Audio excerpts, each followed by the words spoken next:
Blinded by the light.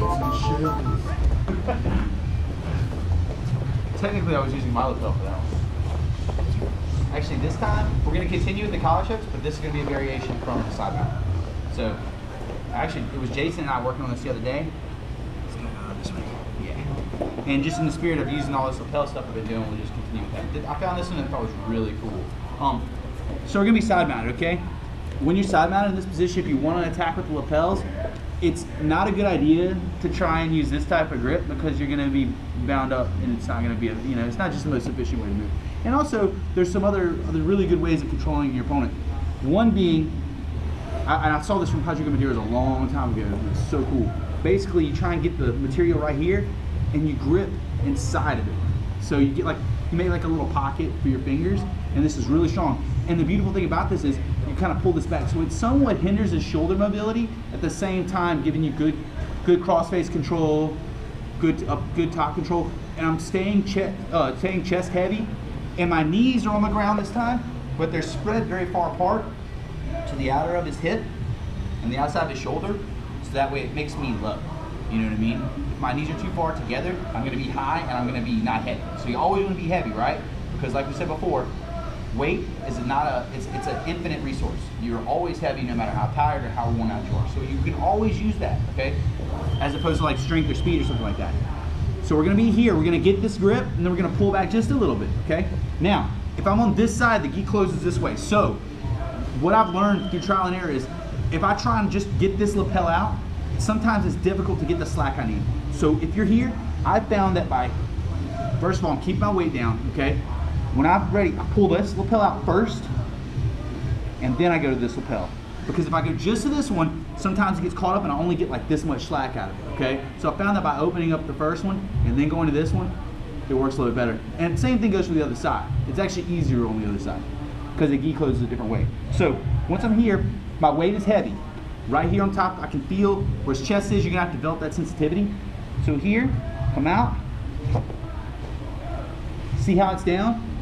A lot of times, if I can't get the slack I want, I'll kind of back up and let somebody kind of start to roll up, and then I'll bring him back down. Okay?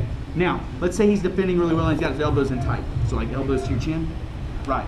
So I would like to start doing the baseball bat choke, but every time I do that, he starts dropping his elbow to not let me do it. Okay. Very, very common. So what I'm going to do is I'm going to get it in my finger. I'm going to go through right here. Pass it to this hand right here. Okay. From here, knee on belly. Go through. Lapel right here to my own forearm, and then choke just like that. Okay. So again, I'm going to get this out. Here, controlling. The most important piece of this puzzle is going to be your weight. You have to make sure to keep your weight strong and steady, okay? Anytime, any type of wavering, that's when you get rolled and that's when you lose position, okay?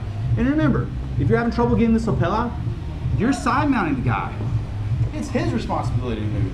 It's not your responsibility. If you're moving an inch at a time, that's fine. Don't get frustrated because I promise you he's more frustrated. Okay, so don't get in a rush. You got all the time in the world. Here, get to where you want it. I try to go around the back, but he blocks me. Right to the middle. Right there. From here, I'm just going to go underneath it and to my own hand on this side. Get tight, knee on belly. Boom. Just like that. So it's like an Ezeikel. I'm going to have knee on belly. I'm just going to pull, boom, put it together. You can make a fist, bam. Really simple. Okay? Anybody need to see it again? Okay. I just hit from the other side? Yeah. You want me to spin? Yeah. Okay. Like this? Yeah. Why are you going making a point of going knee on belly? Can you not finish it from outside? Oh, I find that if I stay here, yeah, he's got space. Not only that, like I'm not like, I feel like this is way stronger. Like I just feel like I have infinite like pull. You know what I mean? Whereas here I don't have that. And I'm in a dominant position.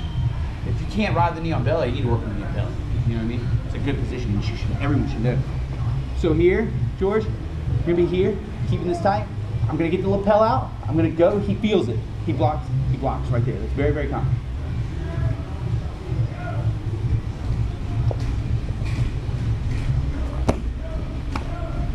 Just like that.